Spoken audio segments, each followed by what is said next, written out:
നമസ്തേ, മറ്റൊരു പുതിയൊരു വീഡിയോയിലേക്ക് ഏവർക്കും സ്വാഗതം. ഇതിനു മുമ്പ് നമ്മൾ 3-4 വീഡിയോ ചെയ്തിരുന്നു.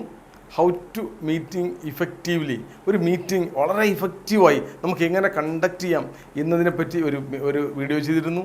ഇഫക്റ്റീവ് പബ്ലിക് സ്പീക്കിംഗ്, എങ്ങനെ ഒരു പൊതുവേദിയിൽ നിങ്ങൾക്കൊരു അവസരം ഉണ്ടായാൽ അവിടെ എത്രത്തോളം ഇഫക്റ്റീവായി പബ്ലിക് സ്പീക്കിംഗ് എങ്ങനെ ചെയ്യണം എന്നതിനെപ്പറ്റി വീഡിയോ ചെയ്തിരുന്നു. ന്യൂ ഏജ് പേരൻ്റ്, ഇന്നത്തെ തലമുറയുടെ കുട്ടികളെ വളർത്തുന്നതിനെക്കുറിച്ച് എന്തെല്ലാം അറിഞ്ഞിരിക്കണം എന്നതിനെക്കുറിച്ചൊരു വീഡിയോ ചെയ്തിരുന്നു. ഈ വീഡിയോകൾക്കെല്ലാം നിങ്ങൾ ഇന്ന് ഒരുപാട് പേര് എന്നെ വിളിക്കുകയും അപ്രിഷ്യേറ്റ് ചെയ്യുകയും അത് ഷെയർ ചെയ്തു, സബ്സ്ക്രൈബ് ചെയ്തു. അങ്ങനെയെല്ലാം നിങ്ങൾ തരുന്ന പ്രചോദനമാണ് എനിക്ക് വീണ്ടും എന്നിലേക്ക് ഊർജ്ജം പകരുന്നത്, പുതിയൊരു വീഡിയോ വീണ്ടും ചെയ്യാൻ എനിക്ക് അവസരം ഉണ്ടാകുന്നത്. ഈ വീഡിയോ നിങ്ങൾ കണ്ടതിന് ശേഷം ഇത് ഷെയർ ചെയ്യാനും സബ്സ്ക്രൈബ് ചെയ്യാനും മറക്കരുത്. ഇന്നത്തെ വീഡിയോ പുതിയൊരു വിഷയമാണ്, സെയിൽസ്. ഞാൻ എന്നെ പരിചയപ്പെടുത്താം. എൻ്റെ പേര് Kabir Das, motivational trainer and business coach. സ്വദേശം തിരുവനന്തപുരം ജില്ലയുടെ ആറ്റിങ്ങലാണ്.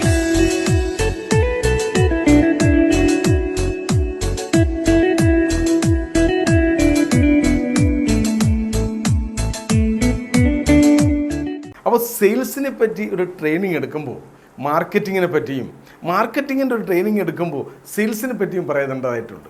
ഇത് രണ്ടും അത്രത്തോളം ബന്ധപ്പെട്ടിരിക്കുന്നു. അപ്പോൾ സെയിൽസ് എന്താണ്, മാർക്കറ്റിംഗ് എന്താണ് എന്നതിനെക്കുറിച്ച് നോക്കാം.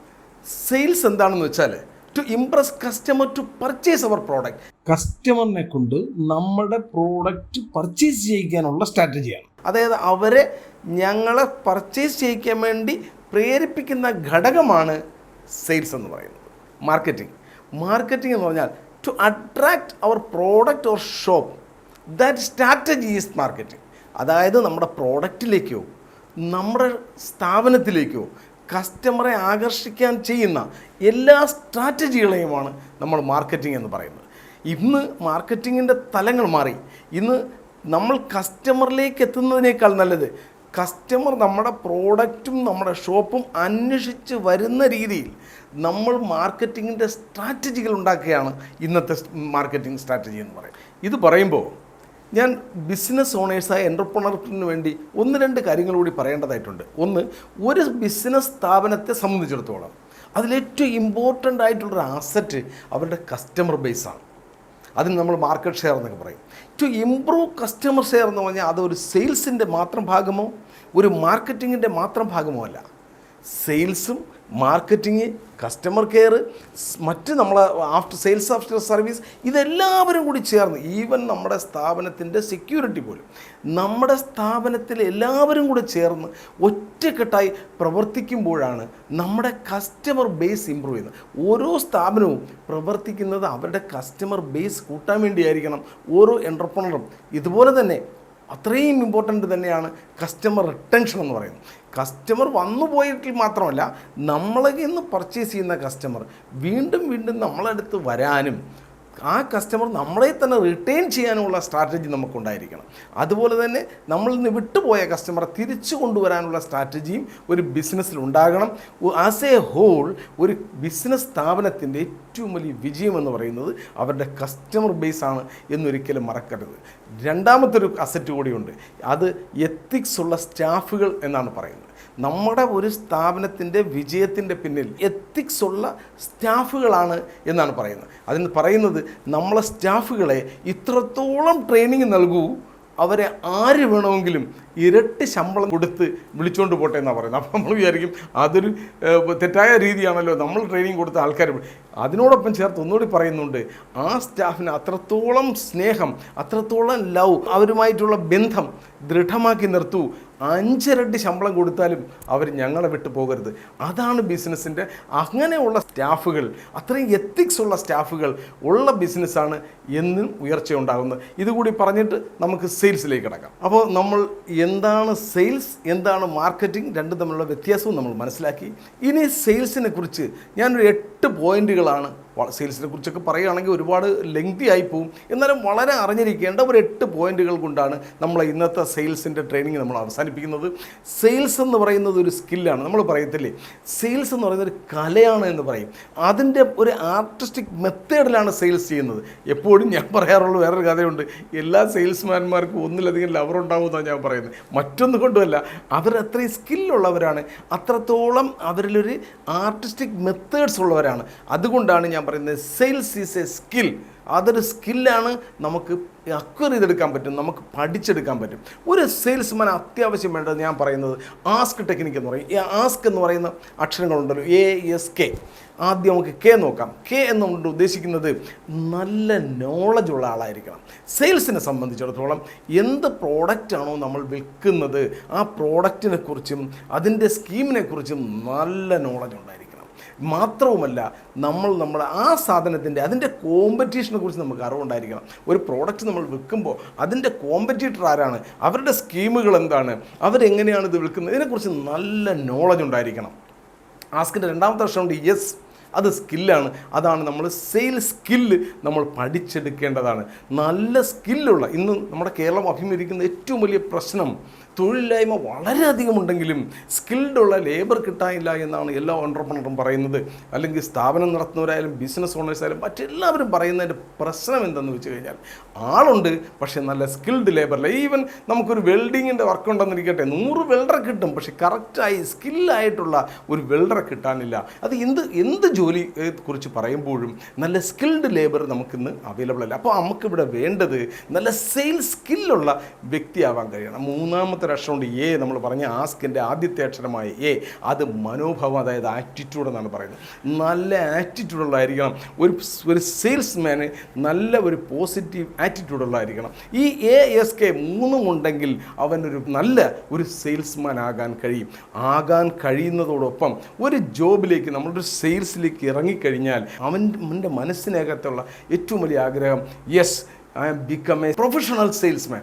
എനിക്ക് തന്നെ ആ ഒരു എന്തൂസിയാസം ഇല്ലെങ്കിൽ നമുക്കൊരിക്കലും സെയിൽസിൽ തിളങ്ങാൻ കഴിയില്ല. അത് പഠിക്കണം, അത് നല്ലൊരു സെയിൽസ്മാൻ ആവണം എന്നുള്ള ആഗ്രഹം ആദ്യം നമ്മളിലേക്കാണ് ഉണ്ടാകേണ്ടത്. അപ്പോൾ ഞാൻ പറഞ്ഞു, നമ്മൾ 8 പോയിന്റുകളായി നിർത്തും. അതിൽ ആദ്യത്തെ പോയിന്റ്, തുടക്കം മുതൽ ഒരു സെയിൽസ് ക്ലോസ് ചെയ്യുന്നവരെയുള്ള 8 ഇമ്പോർട്ടൻ്റ് ആയിട്ട് അറിഞ്ഞിരിക്കേണ്ട പോയിന്റുകളെ കുറിച്ച്. ഒന്ന്, ഐസ് ബ്രേക്ക് ദാൻ കണക്റ്റ് എന്നാണ് പറയുന്നത്. ഒരു കസ്റ്റമറെ നമ്മൾ കണ്ടു കഴിയുമ്പോൾ, ചിലപ്പോൾ നമ്മുടെ മുമ്പ് വന്നിരിക്കുന്ന കസ്റ്റമർ ആയിരിക്കും, നമ്മൾ കസ്റ്റമർ അടുത്തേക്ക് പോയതായിരിക്കും, ഒരു സെയിൽസിന് വേണ്ടി പോകുന്നതാണ്. കണ്ടു കഴിയുമ്പോൾ അതൊരു ഐസ് ബ്രേക്ക് ഉണ്ടാവണം. അത് അദ്ദേഹത്തിന് ആദ്യമായി കാണുക എന്ന ഒരു വ്യക്തിയായിരിക്കും, പക്ഷേ അദ്ദേഹത്തെ ഒരു ഐസ് ബ്രേക്കിംഗ് രീതിയിൽ, അതായത് സാറിനെ ഞാൻ ഇതിനു മുമ്പ് ഇവിടെ കണ്ടിട്ടുണ്ടല്ലോ, ആ രീതിയിലോ, അല്ലെങ്കിൽ സാറിൻ്റെ ആരെങ്കിലും ഇന്നടത്തുണ്ടോ, ഒരു ചെറിയ ബന്ധം, ഒരു റിലേഷൻ, ചിലപ്പോൾ അതൊരു ചിരിയിലേക്ക് എത്തുന്ന രീതിയിൽ എന്തെങ്കിലും ഒരു കാര്യം പറഞ്ഞുകൊണ്ട് ഒരു ഐസ് ബ്രേക്ക് ചെയ്തതിന് ശേഷം കണക്ട് ചെയ്യണമെന്നാണ് പറയുന്നത്. രണ്ടാമത്തെ പോയിന്റ്, നന്നായിട്ട് ഇമ്പ്രസ് ചെയ്യാൻ കഴിയണമെന്നുള്ളതാണ്. ഒരു ഇമ്പ്രഷൻ, അതൊരു കസ്റ്റമർ നമ്മൾ അടുത്തോട്ട് ചെല്ലുമ്പോൾ നമ്മളെ ആ പുള്ളിക്ക് ആ വ്യക്തിയെ നമുക്ക് ചിലപ്പോൾ കാണുമ്പോൾ തന്നെ ഒരു പ്രത്യേക ഇമ്പ്രഷൻ. അതിന് ഏറ്റവും നല്ലത് ജസ്റ്റ് പ്ലസൻ്റായിട്ടൊന്ന് വിഷ് ചെയ്താൽ മതി. ഇന്ന് നമ്മുടെ കേരളത്തിലൊക്കെ ആൾക്കാർ വിഷ് ചെയ്യുന്നത് വലിയ കാര്യമായിട്ടാണ്. ആൾക്കാരെ കണ്ട കാലത്ത് ഒരു ഗുഡ് മോർണിംഗോ ഗുഡ് ആഫ്റ്റർനൂണോ ഗുഡ് ഈവനിങ്ങോ ഒക്കെ പറയുന്ന ആൾക്കാർക്ക് എന്തോ ഒരു വലിയ ഈർഷ്യയായിട്ടാണ് തോന്നുന്നത്. അങ്ങനെയല്ല, നന്നായിട്ടൊന്ന് പ്ലസൻ്റായിട്ടൊന്ന് വിഷ് ചെയ്താൽ ആളിലേക്ക് ഇമ്പ്രസ് ചെയ്യാൻ പറ്റും. മാത്രമല്ല, നമ്മൾ എപ്പോഴും ഒരു പോസിറ്റീവ് ഔട്ട്ലുക്ക് ഉണ്ടായിരിക്കണം. നമ്മളൊരു സെയിൽസിനൊക്കെ ചെല്ലുമ്പോഴത്തേക്ക് നമ്മുടെ ഒരു ടേൺ ഔട്ട്, നമ്മുടെ ഒരു ഔട്ട്ലുക്ക് എന്ന് പറയുന്ന ഒരു പോസിറ്റീവ് ഔട്ട്ലുക്ക് ആയിരിക്കണം. മൂന്നാമത്തെ പറയുന്നത്, നല്ലൊരു ട്രസ്റ്റ് ബിൽഡിങ് ചെയ്യാൻ പറ്റണം. കസ്റ്റമർ ഒരു സെയിൽ ചെയ്യുന്നതിന് മുമ്പ് നല്ലൊരു ട്രസ്റ്റ് ബിൽഡ് ചെയ്യാൻ പറ്റി കഴിഞ്ഞാൽ ആ സെയിൽ നടക്കും. ഉദാഹരണത്തിന് ഞാൻ ഒരു കഥ പറയാം.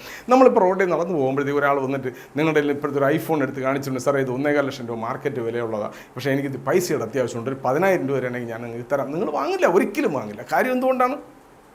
ഈ പറയുന്ന വ്യക്തിയോ ഈ പറയുന്ന ആൾക്കാരെ നമ്മളുമായിട്ട് യാതൊരു ബന്ധവുമില്ല, ആ ആളിനെ ഒരു പരിചയമില്ല, നമ്മളെ പറ്റിക്കായിരിക്കുമെന്ന് നമ്മളെ പെട്ടെന്ന് വിചാരിക്കും. ആദ്യം അതാണ് ഒരു ഉദാഹരണം പറഞ്ഞതേ ഉള്ളൂ. അപ്പോൾ നമുക്കൊരു സെയിൽ ചെയ്യണമെങ്കിൽ അവിടെ നമുക്കൊരു ട്രസ്റ്റ് ബിൽഡ് ചെയ്യാൻ പറ്റണം. സെയിൽസിൻ്റെ ഏറ്റവും വലിയൊരു ഇമ്പോർട്ടൻ്റ് ആണ് ട്രസ്റ്റ് ബിൽഡിംഗ് എന്നുള്ളത്. അത് പറയുമ്പോഴത്തേക്ക് വേറൊരു കഥ പറയാം. ട്രസ്റ്റ് ബിൽഡിങ്ങിൻ്റെ ഞാൻ ഏറ്റവും വളരെ താഴെ ലെവലിൽ പറയുകയാണെങ്കിൽ ഞാൻ പറയും, ഫിഷ് സെല് ചെയ്യുന്ന വെണ്ടർ ഉണ്ടല്ലോ, ഈ മീൻ കറികൾ, മീൻ വെക്കുന്നത്, അവരുടെ ചിലപ്പോൾ ട്രസ്റ്റ് ബിൽഡിങ് നമ്മൾ ചിലപ്പോൾ പറയും ഇന്ന മീൻ എടുക്കുമെന്ന് പറയുമ്പോഴത്തേക്ക് പറയും അയ്യോ അത് സാറേ അതത്ര പോരാ സാർ ഇതെടുത്തോളൂ എന്ന് പറയും. അത് അവർ വിൽക്കാൻ വെച്ചിരിക്കുന്ന സാധനമാണെങ്കിൽ കൂടി അവർ പറയും ഇത് സാർ എടുക്കണ്ട, സാർ ഇത് എടുത്തോളൂ. അപ്പം നമുക്ക് വന്ന് അയ്യോ ആ കുട്ടിക്ക് എൻ്റെ അടുത്ത് വലിയൊരു സ്നേഹമാണ്, അത് മോശം മീനായതുകൊണ്ടാണ് നമുക്ക് തരാത്ത. അങ്ങനെയൊന്നുമല്ല, ആ പുള്ളിക്കാരത്തേക്ക് നമ്മളുമായി ഒരു ട്രസ്റ്റ് ബിൽഡ് ചെയ്യാൻ ശ്രമിക്കുന്നു. പിന്നെ നമ്മൾ നാളെയും അവിടെ തന്നെ പോയി കണ്ട് ആ ലേഡിയിൽ നിന്ന് തന്നെ ആയിരിക്കും നമ്മൾ വീണ്ടും അത് വാങ്ങുന്നത്. കാര്യം അവരുമായി ഒരു വിശ്വാസം പ്രാപിച്ചെടുക്കാൻ അറിഞ്ഞോ അറിയാതോ ഒരു ട്രസ്റ്റ് ബിൽഡിംഗ് അവിടെ സംഭവിച്ചിരിക്കുന്നു. അതാണ് അവരുടെ പിന്നെ ഒരു ട്രസ്റ്റ് ബിൽഡിങ്ങിനെ കുറിച്ച് പറയാം. എന്ത് സാധനം ഒരു സെയിൽ നടക്കണമെങ്കിൽ അതിൻ്റെ ഒരു മൂന്നാമത്തെ പോയിന്റ് നല്ലൊരു ട്രസ്റ്റ് ബിൽഡ് ചെയ്യാൻ കഴിയണം. അത് ഈ ഒരു ഉദാഹരണം പറയുമെങ്കിലും ഏത് ലെവലിലും നമുക്ക് കസ്റ്റമറുമായി ഒരു ട്രസ്റ്റ് ബിൽഡ് ചെയ്യാൻ കഴിഞ്ഞാൽ നമ്മുടെ സെയിൽസ് വളരെ സിമ്പിളായി നടക്കും. നാലാമത്തെ പോയിന്റ്, എന്ത് സാധനം വിൽക്കും പ്രോഡക്റ്റ് നമ്മുടെ യുണീക്ക്നെസ് ആണ് വിൽക്കപ്പെടുന്നതെന്നാണ് പറയുന്നത്.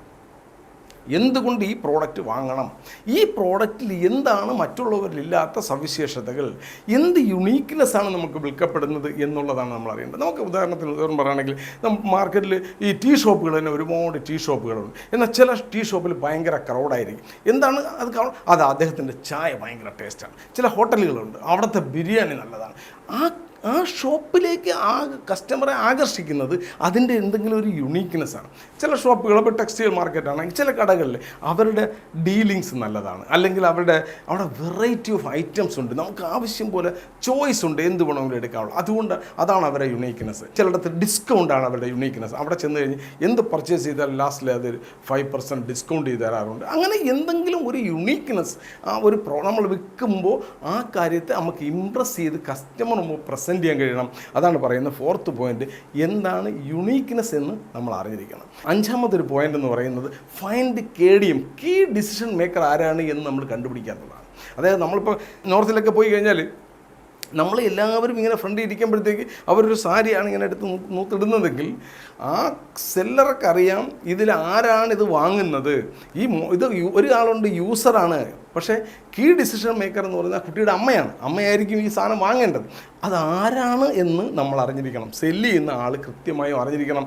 കീ ഡിസിഷൻ മേക്കർ ആര് പറഞ്ഞാലാണ് സെയിൽ നടക്കുന്നത്. അപ്പോൾ നമുക്കത് അറിയാം. സാരി എടുത്ത് കൊടുത്തിട്ട് വീണ്ടും അവരെ നോക്കും, യൂസറെ അല്ല നോക്കുന്നത്, കീ ഡിസിഷൻ മേക്കറെയാണ് ആ സെല്ലർ നോക്കുന്നത്. എന്തിനാണെന്ന് വെച്ചാൽ അവർക്കറിയാം ഈ സാധനം അവരാണ് വാങ്ങുന്നത് എന്നുള്ളത്. അപ്പം അത് കണ്ടുപിടിക്കാൻ ഒരു സെയിൽസ്മാൻ കൃത്യമായും അറിഞ്ഞിരിക്കണം. നമ്മുടെ അടുത്ത് 5 പേരാണ് വന്നിരിക്കുന്നതെങ്കിലും ഇതിൽ ആരാണ് ഇതിൻ്റെ ഈ 5 പേരിൽ പർച്ചേസ് യൂസർ വേറൊരാളായിരിക്കും, ഇൻഫ്ലുവൻസർ മറ്റൊരാളായിരിക്കും, വാങ്ങാൻ പ്രേരിപ്പിക്കുന്ന മറ്റൊരാളായിരിക്കും. പക്ഷേ കീ ഡിസിഷൻ മേക്കർ ഈ 5 പേരിൽ ഇന്നയാളാണ് കീ ഡിസിഷൻ മേക്കർ എന്ന് ആ സെയിൽസ്മാൻ അറിഞ്ഞിരിക്കണം.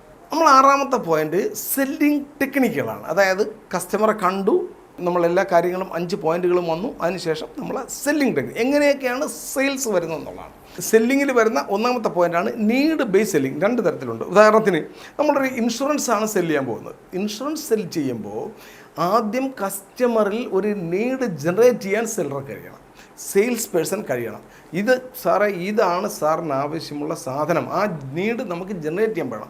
എന്നാൽ അങ്ങനെയല്ല മറ്റ് സെയിൽസ് വരുമ്പോൾ നമുക്ക് ഇപ്പോൾ ടെക്സ്റ്റൈൽസോ ഗോൾഡ് ബിസിനസ്സിലോ, ഞാൻ ഈ ഗോൾഡ് എപ്പോഴും പറയാൻ കാരണം ഞാൻ ഈ ഗോൾഡ് ബിസിനസ്സുകാർക്കാണ് കൂടുതൽ ട്രെയിനിങ് ഒക്കെ എടുക്കും.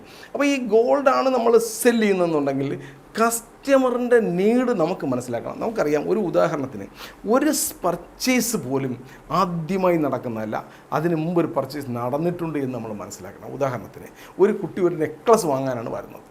അവർ വരുന്നതിന് മുമ്പ് അവരുടെ മനസ്സിനകത്ത് ഒരു നെക്ലസ് ഉണ്ട്. അവരത് പർച്ചേസ്, എനിക്ക് ഇന്ന സാധനമാണ് വേണ്ടതെന്ന് മനസ്സിൽ പ്ലാൻ ചെയ്തിട്ടാണ് വരുന്നത്. ഉദാഹരണമായിട്ട് തുണി പോലും, ഒരു ടെക്സ്റ്റൈൽസിൽ പോയി ഒരു ഡ്രസ്സ് എടുക്കുമ്പോൾ പോലും അവരൊരു ചുരിദാർ വാങ്ങിക്കാനോ ഒരു സാരി വാങ്ങാനാണോ വന്നതെങ്കിൽ അവരുടെ മനസ്സിനകത്ത് കൃത്യമായി ഒരു ചുരിദാർ അല്ലെങ്കിൽ ഒരു സാരി, അവരുടെ മനസ്സിനകത്തൊരു പിക്ചറുണ്ട്, എനിക്ക് ഇന്ന സൈസ് സാധനമാണ് വേണ്ടത്. അത് മനസ്സിലാക്കാനുള്ള കഴിവ് ആർക്കുണ്ടായിരിക്കണം? നമ്മളെ സെയിൽസ്മാൻ ഉണ്ടായിരിക്കണം. അപ്പോഴാണ് ആ സെയിൽസ് കഴിയുമ്പോഴത്തേക്ക് അവരും സാറ്റിസ്ഫൈഡ് ആവുന്നത്, പർച്ചേസ് ചെയ്യാമെന്ന കസ്റ്റമർ സാറ്റിസ്ഫൈഡ് ആവുന്നത്. ഞാൻ വിചാരിച്ചത് കണക്കത്തൊരു സാധനം തന്നെ കിട്ടി. ഒരു ഷർട്ട് എടുക്കാനായിട്ട് ഒരാൾ പോവുകയാണ്. ആ എടുക്കുന്നതിന് മുമ്പ് നമുക്കൊരു പ്ലാൻ ഉണ്ടാകും. ചിലപ്പോൾ എനിക്ക് ചെറിയ ലൈറ്റ് ബ്ലൂ, അവിടെ ചെന്നിട്ട് പറയും എനിക്കൊരു ബ്ലൂവിൽ ചെറിയ ഷെയ്ഡിൽ ചെറിയ ലൈനൊക്കെ ഉള്ള, ഇതിങ്ങനെ കസ്റ്റമർ തന്നെ പറയും. അദ്ദേഹത്തിൻ്റെ മനസ്സിലുള്ള അതേ പിക്ചറിലുള്ള പ്രോഡക്റ്റ് കിട്ടിക്കഴിയുമ്പോഴത്തേക്ക് വാ ഫീലിംഗ് വരും. അയാൾ പറയും ഞാൻ വിചാരിച്ച സാധനം തന്നെ. എന്നിട്ട് കസ്റ്റമർ 100% സാറ്റിസ്ഫൈഡ് ആവും. ഇത് ഏത് പർച്ചേസിലുള്ളൊരു കാര്യമാണ്. അപ്പോൾ രണ്ട് തരത്തിലുണ്ട്. ഒരു ഇൻഷുറൻസ് ആണ് പർച്ചേസ് ചെയ്യുന്നതെങ്കിൽ നീഡ് ജനറേറ്റ് ചെയ്യാൻ ശ്രമിക്കണം. അല്ലെങ്കിൽ അവർക്ക് എന്താണോ അവരെ നീഡ് അത് അറിഞ്ഞ് സെല്ല് ചെയ്യാൻ ആർക്ക് കഴിയണം? സെയിൽസ്മാൻ കഴിയണം. രണ്ടാമതൊരു ടെക്നിക്കുണ്ട്, but you are free technique എന്ന് പറയും. ബട്ട് യു ആർ ഫ്രീ, അത് നമ്മളെല്ലാം കണ്ടിട്ടുണ്ട്. സാർ വാങ്ങിക്കണ്ട, സാർ ജസ്റ്റ് ഒന്ന് കണ്ടു നോക്ക്. എന്തിനാണ്? കാണുന്നതിന് പൈസയൊന്നുമില്ലല്ലോ. അന്ന് പറയുമ്പോൾ കസ്റ്റമർ ശരി എന്നാൽ ഒന്ന് കണ്ടേക്കാം.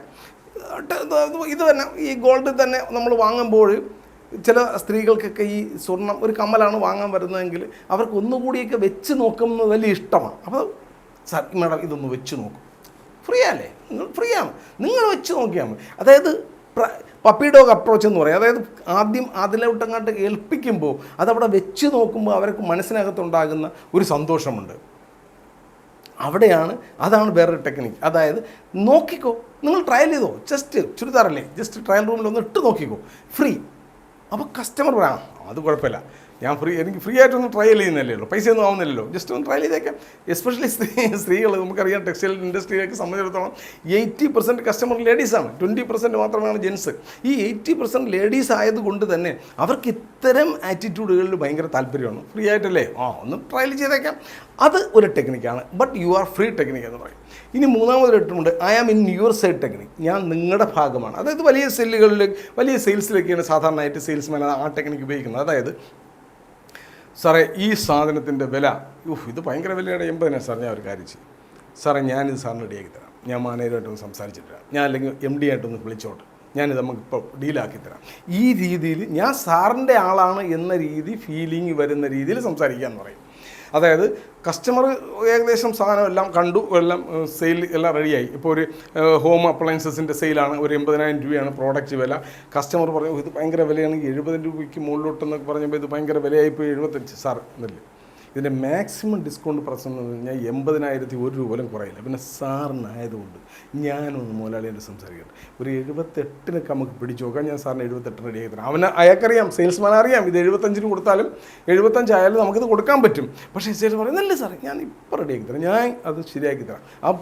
കറങ്ങി തിരിഞ്ഞകത്തൂടെ പോയി ക്യാബിനിലേക്ക് ഒന്ന് കറങ്ങിയിട്ട് സാറേ ഓക്കെ സാധനം റെഡിയാക്കിയിട്ടുണ്ട്, ഞാൻ MD ആയിട്ട് സംസാരിച്ച് സാറ് പറഞ്ഞ വരാനാണ് 78 റെഡിയാണ്. ഇതാണ് ഒരു technique, I am in your side, ഞാൻ നിങ്ങളുടെ. അപ്പോൾ കസ്റ്റമർക്ക് തോന്നും ഇവൻ നമ്മുടെ ആളാണല്ലോ, നമുക്ക് വേണ്ടിയിട്ടല്ലേ ചെയ്ത്. ആ ഒരു ടെക്നിക്ക് ഐ ആം ഇൻ. അത് എല്ലായിടത്തും ഈ സെയിൽസ് പറയുമ്പോൾ ഓരോന്നിനും ഓരോ രീതിയായിരിക്കും എന്നാണ് പറഞ്ഞത്. അതിൻ്റെ ഒരു ടെക്നിക്കാണ് I am in your side. ഇനി മിഡിൽ ഓൺ അപ്രോച്ച് എന്ന് പറയുന്ന ഒരു സെയിൽസ് ടെക്നിക്കുണ്ട്. മിഡിൽ ഓൺ അപ്രോച്ച് ഇത് ഭയങ്കരമായി യൂസ്ഫുൾ ആണ്, എല്ലാ സ്ഥലത്തും യൂസ്ഫുൾ എന്നാണ് മിഡിൽ ഓൺ അപ്രോച്ച് എന്ന് പറയും. അതായത് ഒരു പ്രോഡക്റ്റ് നമ്മൾ വാങ്ങാനായിട്ട് പോവുകയാണ്. അപ്പോൾ പോകുമ്പോൾ അതിൻ്റെ ഒരു ഹയർ വെർഷൻ, ഇപ്പോൾ സാരിയാണ് വാങ്ങുന്നതെങ്കിൽ ആദ്യം ഒരു 20,000 രൂപയുടെ സാരി എടുത്തുകൊണ്ടങ്ങ് വയ്ക്കും. പറയൂ 20,000 രൂപയുടെ സാരി ഇത് വേണ്ട. പിന്നെ അവർ കാണിക്കുന്ന ഒരു 5,000 രൂപയുടെ സാരി ആയിരിക്കും വളരെ കുറഞ്ഞത്. എന്നാൽ പറയും മാഡം ഇത് ഞാനും പറയുന്നില്ല 20,000 അത്രയും വലിയ കൂടിയ സാരിയുടെ ആവശ്യമില്ല, മാഡം ഒരു കാര്യം ചെയ്യും 5,000 രൂപ സാരി എടുത്തുകൊണ്ടൊന്ന് കാണിക്കും. അപ്പോൾ പറയും ഇത് കൊള്ളൂല ഒട്ടും മോശം. ഞാനും പറയാം എനിക്ക് അത് അത്ര ഇഷ്ടം, വേറെ എടുക്കും. പിന്നെ ഒരു മിഡിൽ കൊണ്ട് എടുക്കും, അതൊരു 8,000 രൂപ റേഞ്ചിലുള്ളതായിരിക്കും. അപ്പോൾ കസ്റ്റമർ ഇതെടുക്കും. കാര്യം പറയാം ഇതാണ് ഇപ്പോഴത്തെ ട്രെൻഡ്, ഇതാണ് കൂടുതൽ റണ്ണിങ്, വിലയും കുറവുണ്ട് എന്നാൽ ക്വാളിറ്റിയുണ്ട്. ആ രീതിയിലുള്ള അപ്രോച്ച്, അതായത് മിഡിൽ ഉണ്ട് അപ്രോച്ച്. ആദ്യം ഒരു ഹൈ വാല്യൂ സാധനം കാണിക്കും. ഇത് ഇലക്ട്രോണിക്സിലും ഉണ്ട്, ഏത് ഡിപ്പാർട്ട്മെൻറ്റിൽ എന്ത് സെയിൽസിൽ പോയാലും ആദ്യം ഒരു ഹൈ വാല്യൂ സാധനം കാണിക്കുമ്പോൾ നമുക്കൊരു ഇത്രയും വലിയ വിലയോ, എന്നിട്ടൊരു ലോ വാല്യൂ സാധനം കാണിക്കും. അപ്പോഴത്തേക്ക് എന്തോരും അതിൻ്റെ ക്വാളിറ്റി കുറവാണ്, അത് ഞാനും റെക്കമെൻഡ് ചെയ്യുന്നില്ല, ഇത് ചിലപ്പോൾ എത്ര കാലം ഉപയോഗിക്കാൻ പറ്റും എന്നറിയാൻ പറ്റില്ല, ഒരു ലോ വാല്യൂ ക്വാളിറ്റി സാധനം അത്ര പോരാ, മേഡം ഇതെടുക്കും എന്നിട്ട് അതിൻ്റെ മിഡിലുള്ള അപ്രോച്ച്, ആ മിഡിലുള്ള സാധനം കാണിക്കും. കസ്റ്റമർ പെട്ടെന്ന് അതിൽ ഇമ്പ്രസ് ആയിട്ട് വാങ്ങിക്കാൻ കഴിയും. ഇതാണ് മിഡിലുള്ള അപ്രോച്ച് എന്ന് പറയുന്നത്. ഇനിയൊരു ടെക്നിക്കുണ്ട്, കോമ്പറ്റീഷൻ ടെക്നിക്ക്. കോമ്പറ്റീഷൻ ക്രിയേറ്റ് ചെയ്യും. അത് വലിയ വലിയ പർച്ചേസിലാണ് വരുന്നത്. ഉദാഹരണത്തിന് നമ്മളൊരു കാറ് വിൽക്കാൻ പോകണമെന്നിരിക്കട്ടെ, ഒരു പാർട്ടി വന്നു, ഇന്നലെ വില പറഞ്ഞു 5 ലക്ഷം രൂപ വില പറഞ്ഞു, സെക്കൻഡ് ഹാൻഡ് വണ്ടി വിൽക്കാനാണ്. അപ്പോൾ ഈ നാളെ വേറൊരു പാർട്ടി വരാമെന്ന് പറഞ്ഞിട്ടുണ്ട്. നമ്മൾ എന്ത് ചെയ്യും? ഈ 3 പാർട്ടിയെയും ഒരേ സമയത്ത് വിളിക്കും.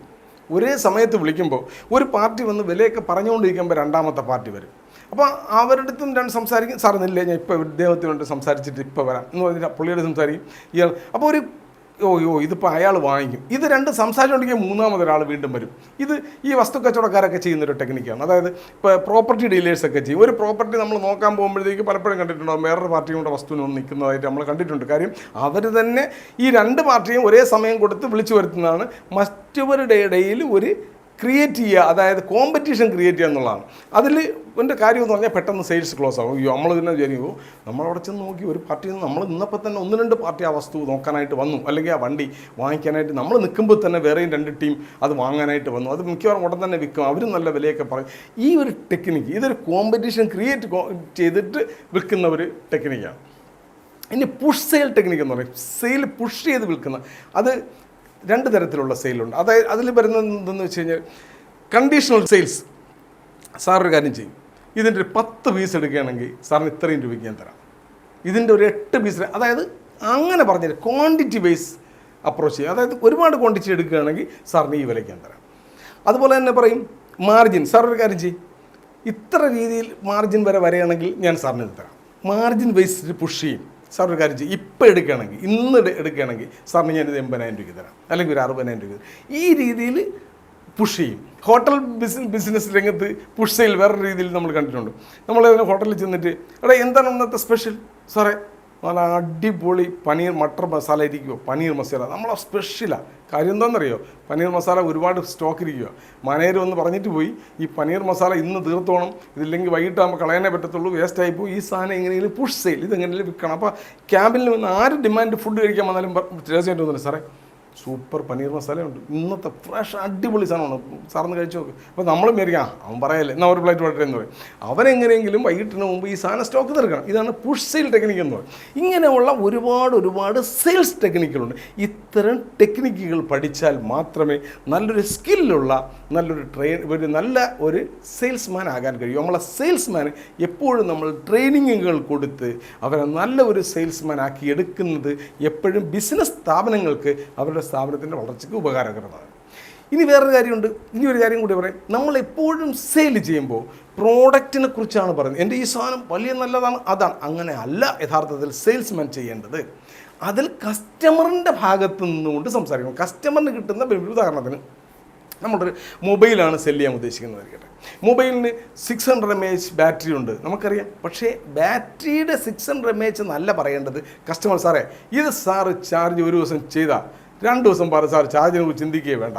അതായത് അതിൽ കസ്റ്റമർ കിട്ടുന്ന ബെനിഫിറ്റുകളെ കുറിച്ചാണ് പറയുന്നത്. മെമ്മറി ഭയങ്കര മെമ്മറികളാണ്. സാറേ ഈ മൊബൈലിൽ 2 GB മെമ്മറി ഉണ്ട്, അല്ലെങ്കിൽ 10 GB മെമ്മറി ഉണ്ട് എന്ന് പറയുന്ന അതിൻ്റെ പ്രോഡക്റ്റിനകത്താണ് മെമ്മറി എന്ന് പറയുന്നത്. പക്ഷേ നമ്മൾ കസ്റ്റമറിൻ്റെ അടുത്ത് പറയുമ്പോൾ അവർക്ക് കിട്ടുന്ന ബെനിഫിറ്റിനെ കുറിച്ചാണ് പറയുന്നത്. ഉദാഹരണത്തിന്, സാറേ ഇതിനകത്ത് സാർ ഒരു 20-25 സിനിമ ലോഡ് ചെയ്തിട്ടിരുന്നോ, സാറിൻ്റെ പാക്കറ്റ് കിടക്കും. എന്ത് വേണം, എന്തെല്ലാം സാധനം വേണോ, സാറിന് 10 മഹാഭാരതം മൂന്ന് സാറിൻ്റെ പാക്കറ്റിലുണ്ടാകും എന്ന് പറയുമ്പോൾ അതിൻ്റെ ബെനിഫിറ്റാണ് പറയുന്നത്. ഉദാഹരണത്തിന് പേനയുടെ കുറിച്ച് പറയുമ്പോൾ പേനയുടെ മഹാത്മ്യങ്ങളല്ല പറയേണ്ടത്, ആ പേന കൊണ്ട് കസ്റ്റമറിന് കിട്ടുന്ന ബെനിഫിറ്റുകളെ കുറിച്ചാണ് പറയുന്നത്. 600 രൂപയുടെ വലിയ കൂടിയ ഒരു പേനയാണ്. സാറേ ഈ പേന 600 രൂപയാണ്, ഇതിന് ആനയുണ്ട് ചേനയുണ്ടെന്ന് പറയുന്നേക്കില്ല. സാറേ ഈ ഒരു പേന സാറിൻ്റെ ഈ ഷർട്ടിൻ്റെ പോക്കറ്റിരുന്ന അതിൻ്റെ ഒരു ഗെറ്റപ്പ് വേറെ തന്നെയാണ്. അതായത് കസ്റ്റമറിന് കിട്ടുന്ന ബെനിഫിറ്റുകളെ കുറിച്ച് വേണം പറയാൻ, അല്ലാതെ പ്രോഡക്റ്റിൻ്റെ ബെനിഫിറ്റുകളെക്കുറിച്ച് പറയുന്നതിലും കൂടുതൽ അതുകൊണ്ട് കസ്റ്റമർ കിട്ടുന്നത്. ഉദാഹരണം, ഞാൻ ഗോൾഡ് മാർക്കറ്റ് സെയിൽസ്മാൻ്റെ അടുത്ത് പറയാറുണ്ട്, നമ്മൾ ഇത് കസ്റ്റമറിനോട് പറയുമ്പോൾ അവരുടെ അടുത്ത് അതുകൊണ്ട് നിങ്ങൾക്ക് കിട്ടുന്ന ബെനിഫിറ്റുകൾ. സാർ ഇന്നിത് വാങ്ങുകയാണെങ്കിൽ ഡെയിലി സ്വർണ്ണത്തിന് ഇങ്ങനെ വില കൂടിക്കൊണ്ടിരിക്കുകയാണ്. സാർ ഇന്നിത് വാങ്ങുകയാണെങ്കിൽ 6 മാസം കഴിഞ്ഞ് സാർ ഈ സാധനം വാങ്ങാൻ വരുമ്പോൾ കിട്ടുന്ന ബെനിഫിറ്റ് എന്ന് പറഞ്ഞാൽ സാറിന് 20,000 രൂപയുടെ വ്യത്യാസം വരും, 10,000 രൂപയുടെ വ്യത്യാസം. അപ്പോൾ അത് ശരി, ഇപ്പോൾ വാങ്ങിച്ചാൽ അത്രയും കിട്ടും. അപ്പോൾ ആ രീതിയിൽ കസ്റ്റമറിൻ്റെ ബെനിഫിറ്റുകളെ കുറിച്ച് വേണം നമ്മളെപ്പോഴും സംസാരിക്കാൻ, അല്ലാതെ നമ്മളെപ്പോഴും പ്രോഡക്റ്റിൻ്റെ മഹിമയെക്കുറിച്ച് പറയുന്നതിനേക്കാൾ എപ്പോഴും കസ്റ്റമർ കിട്ടുന്ന ബെനിഫിറ്റുകളെ കുറിച്ച് പറയാൻ ശ്രമിക്കണം. ഇനി ഒരു സെല്ലിംഗ് ഉണ്ട്. 7ാമത്തെ point, up selling and cross selling. നമ്മളെല്ലാം കേട്ടിട്ടുണ്ടായിരിക്കും. അതും ഞാൻ ഈ ഗോൾഡിനെ കുറിച്ച് തന്നെ പറയാം. ഒരു കസ്റ്റമർ 1 പവൻ സ്വർണ്ണം വാങ്ങാനാണ്, കമ്മലായിരിക്കും വാങ്ങാൻ വരുന്നത്. ആ സെയിൽസ്മാൻ്റെ ക്വാളിറ്റിയാണ് ആ കസ്റ്റമറെ കൊണ്ട് ഒരു പവനിൽ കൂടുതൽ 2 ഗ്രാമെങ്കിലും അധികം വാങ്ങിപ്പിക്കുക, അപ്സെൽ ചെയ്യിക്കുക എന്ന് പറയും, മുകളിലോട്ട് ഉള്ള സെല് ചെയ്യിക്കുക. അതുപോലെ തന്നെ ക്രോസ് സെല്ലിങ്, ഒരു മാല വാങ്ങാൻ വന്നവരെ കുറിച്ച് അല്ലെങ്കിൽ ഒരു നെക്ലസ് വാങ്ങാൻ വരുന്നവർക്ക് അതേ ഡിസൈനിലുള്ള ഒരു 2 കമ്മൽ കൂടി കാണിച്ചു കൊടുക്കേണ്ടതായി. ഇതണ്ട ഈ മേഡം ഈ മാലയ്ക്കിലൂടെ ഈ കമ്മൽ കൂടി ഉണ്ടെങ്കിലാണ് ഇത് മൊത്തത്തിലൊരു സെറ്റായി. അതാണ് ക്രോസ് സെല്ലിങ്. അതായത് അവർ മാല വാങ്ങാനാണ് വന്നത്, പക്ഷേ അവരെ കൊണ്ട് കമ്മൽ കൂടി വാങ്ങിപ്പിക്കാൻ കഴിയുന്നിടത്താണ് ആ സെയിൽസ്മാൻ്റെ ക്വാളിറ്റി. അപ്സെല്ലിംഗ് എന്ന് ഞാൻ പറഞ്ഞു, ഒരു പവൻ വാങ്ങുന്നവരെ കൊണ്ട് കൂടുതൽ വാങ്ങിക്കും. ഉദാഹരണത്തിന് നമ്മൾ വേറൊരു കാര്യം കൂടെ പറയാം. നമ്മളൊക്കെ കണ്ടിട്ടുണ്ട്, ഈ മസാല ദോശ ഓർഡർ ചെയ്ത് കഴിഞ്ഞാൽ മസാല ദോശയുടെ കൂടെ ഒരു വടയും കൂടെ വെച്ച് തരും. നമ്മൾ വട ആവശ്യപ്പെട്ടിട്ടില്ല, എന്നാൽ 1000 പേര് മസാല ദോശ കഴിക്കുമെങ്കിൽ 900 പേരും വടയും കൂടെ കഴിക്കും. ആൾക്കാർ കഴിക്കുന്ന മസാല ദോശയും വടയും ഇരട്ട പറ്റുന്നതാണ്, രണ്ടും കൂടെ ഒരുമിച്ചാണ് കൊണ്ട് വയ്ക്കുന്നത്. ക്രോസ് സെല്ലിംഗ് ആണ്. കസ്റ്റമർക്ക് ഒരു എഫർട്ടും ഇല്ലാതെ 1000-ഓളം വടകൾ അവർക്ക് വിറ്റ് തീർക്കാൻ കഴിയും. അതാണ് അവരുടെ ക്രോസ് സെല്ലിംഗ് ടെക്നിക്ക് എന്ന് പറയുന്നത്. അതുപോലെ ഒരു പ്രോഡക്റ്റുമായി അനുബന്ധമായ മറ്റൊരു സാധനം കൂടെ വിൽക്കാൻ കഴിയുന്ന ടെക്സ്റ്റൈൽസിലൊക്കെ ചെയ്യാറുണ്ട്. നല്ല ട്രെയിൻഡ് ആയിട്ടുള്ള ടെക്സ്റ്റൈൽസിലെ സെയിൽസ് സ്റ്റാഫാണെങ്കിൽ കൃത്യമായും ഒരു ചുരിദാർ വാങ്ങിക്കാൻ വന്നവരെ കൊണ്ട് അതിൻ്റെ അനുബന്ധ സാധനങ്ങൾ കൂടി വാങ്ങിപ്പിക്കാൻ കഴിയുന്ന രീതിയിൽ അവരെ ട്രെയിൻ ചെയ്തെടുക്കാൻ പറ്റും. അങ്ങനെ ചെയ്യാൻ കഴിയുമ്പോഴാണ് ഒരു സെയിൽസ് കൃത്യമായ ഒരു സെയിൽസ്മാൻ അല്ലെങ്കിൽ സെയിൽസ് ഗേൾ നല്ല പെർഫെക്റ്റ് ആയിട്ട് മാറുന്നത്. അതാണ് അപ്സെല്ലിംഗ് ആൻഡ് ക്രോസ് സെല്ലിംഗ്. ഇനി qualities of A good set, നമുക്ക് ഒരു ഗുഡ് സെയിൽസ് പേഴ്സണ് ഉണ്ടാകേണ്ട അത്യാവശ്യം കുറച്ച് ക്വാളിറ്റികളുണ്ട്. അതിനെക്കുറിച്ച് പറയുകയാണെങ്കിൽ, ഒന്നാമത്തെ ക്വാളിറ്റി നല്ല കമ്മ്യൂണിക്കേഷൻ സ്കിൽ ഉണ്ടായിരിക്കണം. വെറുതെ വാതോരാതെ സംസാരിക്കുകയല്ല, നല്ല വ്യക്തവും സ്ഫുടവുമായി കസ്റ്റമറുമായി നന്നായി കമ്മ്യൂണിക്കേറ്റ് ചെയ്യാനുള്ള കഴിവുണ്ടായിരിക്കണം. രണ്ടാമത്തെ ഒരു ക്വാളിറ്റി എന്ന് പറയുന്നത് നല്ല നെഗോസിയേഷൻ സ്കിൽ ഉണ്ടായിരിക്കണം. എങ്ങനെയെങ്കിലും കാര്യങ്ങളെ പറഞ്ഞ് സെയിൽസിനെ ക്ലോസ് ചെയ്യിക്കാനുള്ള നെഗോസിയേഷൻ സ്കില്ലുണ്ടായിരിക്കണം. അതുപോലെ തന്നെ കണ്ടീഷണലായിട്ടുള്ള നെഗോസിയേഷൻ, ഞാൻ നേരത്തെ അതിനെക്കുറിച്ച് ഇവിടെ സൂചിപ്പിച്ചിരുന്നു. കണ്ടീഷണൽ നെഗോസിയേഷൻ എന്ന് പറഞ്ഞാൽ എന്താണെന്ന്, അതായത് സാറേ ഈ ചുരിദാർ ഇല്ലെങ്കിൽ ഈ ഡ്രസ്സ് ഇപ്പോൾ സാർ വാങ്ങിക്കണേ, ഇതിൻ്റെ പേരായിട്ട് സാർ 2 എണ്ണം ഇപ്പോൾ ഒരുമിച്ച് എടുക്കുകയാണെങ്കിൽ സാർ അതിന് 5% ഡിസ്കൗണ്ട് ഉണ്ടാകും. അതായത് 2 എണ്ണം 3 എണ്ണം വാങ്ങുന്നത്, അങ്ങനെ കണ്ടീഷൻ വെച്ചിട്ട്, അല്ലെ സാർ ഇപ്പം തന്നെ ഇത് 5 എണ്ണത്തിന് ഓർഡർ തരികയാണെങ്കിൽ സാറിന് നമ്മൾ ഹോം ഡെലിവറി ആയിട്ട് ചെയ്തു തരും. അങ്ങനെയൊക്കെ പറയുന്നത് ഒരുപാട് കണ്ടീഷണൽ സെയിൽസ് ക്ലോസിംഗ് ഉണ്ട്. അപ്പോൾ അങ്ങനെയുള്ള നല്ല സെയിൽസ് ക്ലോസിംഗ് ചെയ്യാനും അങ്ങനെ നന്നായി ക്വാളിറ്റീസ് ഉള്ള ഗുഡ് സെയിൽസ്മാൻ ആകാനും നിങ്ങൾക്ക് കഴിയണം. സെയിൽസിനെ കുറിച്ച് വളരെ കൂടുതലായി വളരെ വിശാലമായ ഒരു സബ്ജക്റ്റാണ്. നമ്മൾ ഒരു ദിവസമൊക്കെ ഫുൾ ഡേ ക്ലാസ്സുകൾ എടുക്കുന്നതാണ് സെയിൽസ് സ്റ്റാഫിന് വേണ്ടിയിട്ടും മാർക്കറ്റിംഗ് സ്റ്റാഫിന് വേണ്ടിയിട്ടൊക്കെ. ഒരു മുഴുവനുള്ള ക്ലാസ്സുകളൊക്കെ എടുക്കുന്ന സബ്ജക്റ്റ് വളരെ ചുരുക്കി കുറച്ച് പോയിന്റുകൾ മാത്രമായി, വളരെ അറിഞ്ഞിരിക്കേണ്ട പോയിന്റുകൾ മാത്രമായാണ് ഞാനിവിടെ അവതരിപ്പിച്ചത്. നിങ്ങൾക്കെല്ലാവർക്കും ഇത് കേൾക്കുന്ന നിങ്ങൾക്ക് ഏവർക്കും നല്ല നോളജുള്ള, നല്ല സ്കിൽഫുള്ളായ, നല്ല ആറ്റിറ്റ്യൂഡുള്ള സെയിൽസ് പേഴ്സൺ ആകട്ടെ എന്ന് ആശംസിച്ചുകൊണ്ട് നമ്മളെ വീഡിയോ നിങ്ങൾക്ക് ഇഷ്ടമായി എങ്കിൽ നിങ്ങളുടെ സുഹൃത്തുക്കൾക്ക് ഷെയർ ചെയ്യാനും സബ്സ്ക്രൈബ് ചെയ്യാനും മറക്കരുത് എന്നുകൂടി പറഞ്ഞുകൊണ്ട് നിർത്തുന്നു. ജയ്.